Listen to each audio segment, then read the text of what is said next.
Welcome to JTV news. Medchal Malkajgiri జిల్లా కలెక్టరేట్లో bomb పెట్టినట్లు అపరిచిత వ్యక్తి మెయిల్ ద్వారా బెదిరింపులకు పాల్పడ్డారు.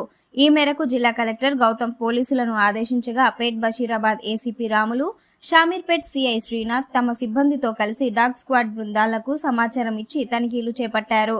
కలెక్టరేట్లోని అన్ని శాఖల అధికారులు సిబ్బందిని బయటకు పంపి క్షుణ్ణంగా 2 గంటల పాటు తనిఖీ చేశారు. అనంతరం బాంబు బెదిరింపు మెయిల్ ఫేక్ అని నిర్ధారించారు. కలెక్టర్ ఆదేశాలతో కేసు నమోదు చేసి దర్యాప్తు చేస్తున్నట్లు ఏసీపీ తెలిపారు.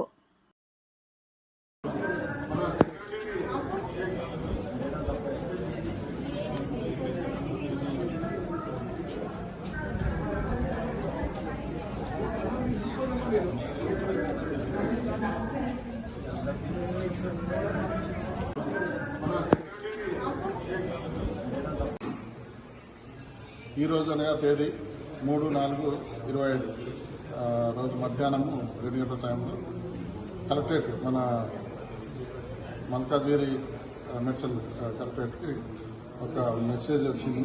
ప్రజెంట్లాగా మీ ఐఈడీస్ పెట్టామని చెప్పి దాన్ని బేస్ చేసుకొని మాకు ఇన్ఫర్మేషన్ రావడం వల్ల మేము బీడీ టీం తీసుకొని వచ్చేసి మొత్తం ఇన్స్పెక్షన్ చేయడం జరిగింది.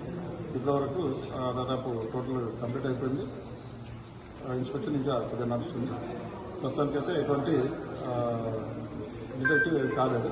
ఇది ఫేక్ కాలని చెప్పేసి అనుమానపడుతున్నాం. దీని మీద ఎఫ్ఐఆర్ కూడా ఇష్యూ చేసుకుని ఇన్వెస్టిగేషన్ చేస్తాం. ఫర్దర్ రిపోర్టు దాంట్లో